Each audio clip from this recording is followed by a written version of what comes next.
my dog back. Damn it! That's it. I give up. Let them live in chains. No, Hardman. The tree of liberty must be refreshed from time to time with the blood of patriots and tyrants. Thomas Jefferson? Mr. President, how do I get him to understand? As we did, son, remain vigilant. Too many have hidden the truth, and the light of our liberty dims with every passing day. Quickly, take my horse. Show him. Wait, show me what? Where are we going? Stallion of Liberty! Ride hard the hoary wind! Oh, where are we? Battle of Waterloo! Hold on, we gotta get through! A money machine! There it is! Hey, is that the same people? Rich banker men from Germany flying under the banner of the Red Shield. They finance both sides of the war. We must hurry! That's him, the Red Shield courier! Shoot him! No, I'm not shooting anyone. Damn it, Pie! What? He beat everyone back with the news of the war and told England that Napoleon won. The Red Shield bankers in London pretended that England was doomed and started selling their English stocks. The English went into a selling frenzy to get rid of worthless English money. But the English won, right? Of course they won, but it was a trick by Red Shield. They waited until the stocks plummeted to pennies and then bought England back for nearly nothing. What? They did that? How? When the English leaders found out, they had no choice but to give themselves over to the Red Shield. Their money was gone, and they were slaves to the Red Shield war debt. Since that time, the English have been paying their national taxes directly to the Red Shield private bankers. The people have no idea. But the bankers bragged about what they did to us, laughing at us all the way to the bank. Why, it's the best business I've ever done. If I can control a nation's wealth, I care not who makes its laws. Oh, is this what Jefferson wanted to show me? No, Pyle. Look.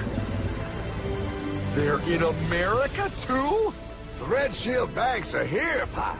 Seeking a way to conquer our American dream. The dream you had, Pyle. The dream of free men.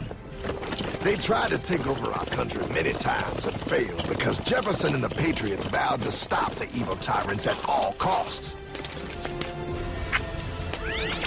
By authority of eternal God, he would not let the bankers win here. To preserve our independence, we must not let our rulers load us with perpetual debt. We must make our choice between economy and liberty or profusion and servitude. Wow. I place economy among the first and most important of Republican virtues, and public debt is the greatest of the dangers to be feared. It is incumbent on every generation to pay its own debts as it goes. We must have a central bank to secure this country's finances. If the American people ever allow private banks to control the issue of their money, first by inflation and then by deflation, the banks and corporations that will grow up around them will deprive the people of their property until their children will wake up homeless on the very continent their fathers conquered. Jefferson, you're mad. This country will have a central bank. Who's that? America's first Secretary of Treasury. Alexander Hamilton? Not for long. Aaron Burr, Thomas Jefferson's vice president. They didn't take too kindly to our first sec treasury. Sweet shot, Burr. The first attempt at a central bank only lasted 20 years, and we shut it down. But the bankers tried again against Old Hickory President Andrew Jackson. You are a den of vipers and thieves. I intend to rout you out, and by the eternal God, I will rout you out. After surviving an assassination attempt, Jackson finally defeated the bank in 1836. When asked what was the greatest accomplishment in his life, Old Hickory replied, I killed the bank. And those were his last words. I killed the bank. And with real money backed with real gold, our country experienced the greatest boom in any nation's history. Oh, it was beautiful, pal. But the bankers, greedy for more power and wealth, were concocting their most ambitious plan yet to once and for all take control of the finances of the United States. In 1910, a secret meeting was held at a Jpmorgan estate on Jekyll Island off the coast of Georgia. This meeting was so secretive, so concealed from government and public knowledge, that the 10 attendees used code names. I am clearly the richest man, so I should be the one to run the super-secret central bank. I own all the oil in America. I am clearly richer than you will ever be, hula girl. I should run the super-secret central bank. You're nothing compared to me, lube job. I shall run the secret bank. Silence! Supreme Master Leader, I didn't know you were gonna be here. I'm not. Neither are you, dumbass. Oh, yeah, right. He's so smart. None of you shall run the bank. We have failed in the past because of openness. This time, the key to success is secrecy. The people must believe that they run the bank. Yes, brilliant! A sneak attack. What's the plan? We first create panic, then we show them the solution. With our man in office and well-planned timing, we will have our central bank. And so the people think it is theirs. We shall christen it Federal. The Federal Reserve.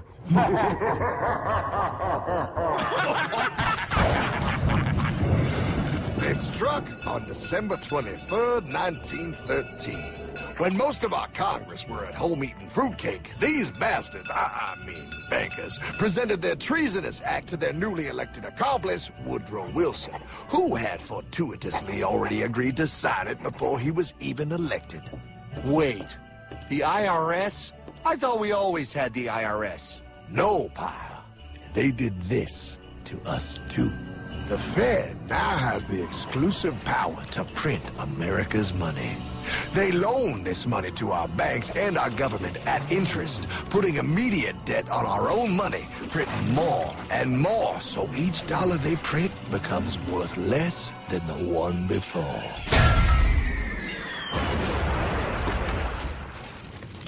Merry Christmas. What in the hell is that? That pile is how our government now must pay back these debts to the Fed. Your taxes do not go to your government. They don't? It's the greatest theft in human history. But, oh, okay, I mean, I sort of get what you're saying, but it's all so confusing. And really, Hardman, I don't see how it affects me at all. If I had more money, none of this would have happened. Hardman?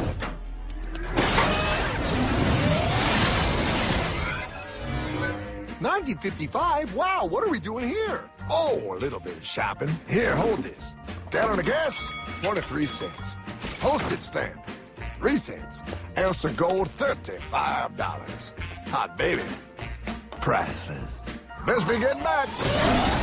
Hey, Hardman, I need my car, man. Oh, was that Michael J? Yeah, he'll be fine. Now, pal, would you agree that you have the same exact things you had in 1955? Yeah, 1 stamp, 1 gallon of gas, 1 ounce of gold, and 1 home. Wow, we just made a lot of money. Hey! Gotta pay your taxes. Bet it's nice to have made all that money. Wait, that isn't fair. Now I actually have less money. I can't even go buy the things I just sold. The IRS and the Fed's inflation work together, pal. They aren't just taxing gain, they are taxing their inflation. You are no richer than you were in 1955. Now, does that sound fair or American to you? Yeah, but I mean, who doesn't hate taxes? I hate the IRS anyway. Pal, the higher they make the inflation, the more your money they take. It's thievery. You're not paying taxes on any more. You are paying taxes on the same. And now, you have less. They take our property away right in front of our eyes, just like Thomas Jefferson said they would. What's that? Oh, they found us. Quick, my sword. What sword? We don't need your banking machine. I'll condemn you to die, damn it. Die! Pile, the Yankee bogey on my 9. Take him at his knees.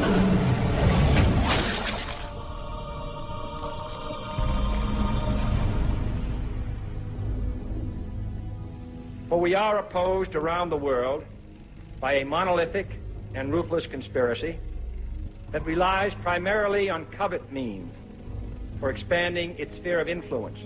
What's happening? Where am I? I believe perhaps you understand now, pal, but you are afraid. JFK.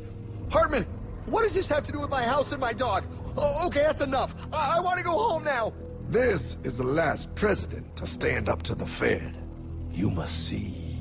On June 4, 1963, President Kennedy signed Executive Order 11110.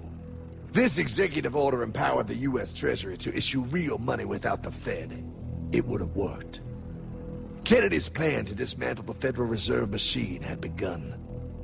But 6 months later, John F. Kennedy went to Dallas and never returned.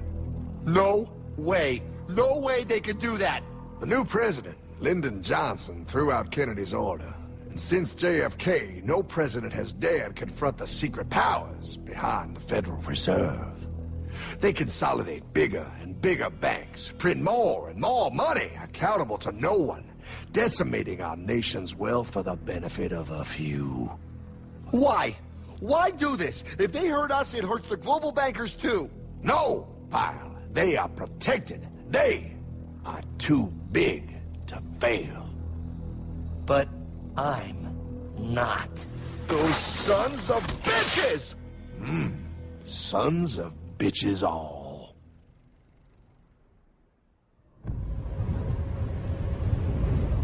The day was cold. The wind sharp and strong. But we were determined. The bankers and their parasites had us vastly outnumbered, but their hubris made them weak. Not like us.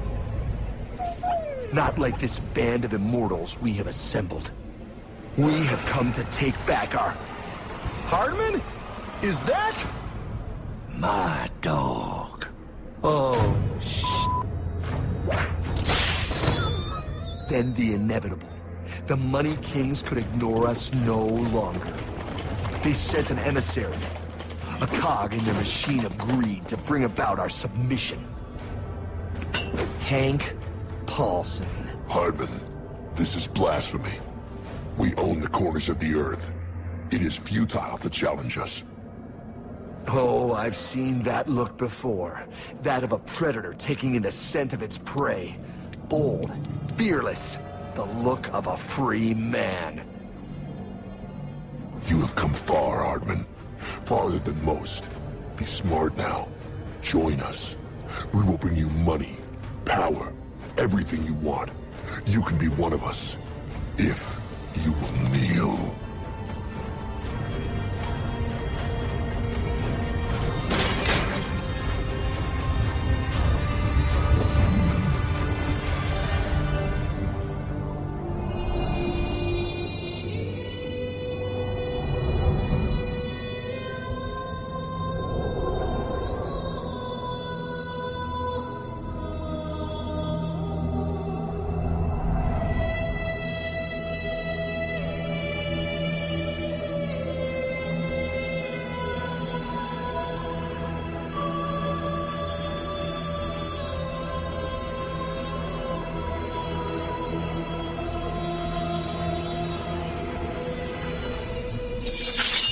Madman. You're a madman. We're offering you everything. What do you think this is?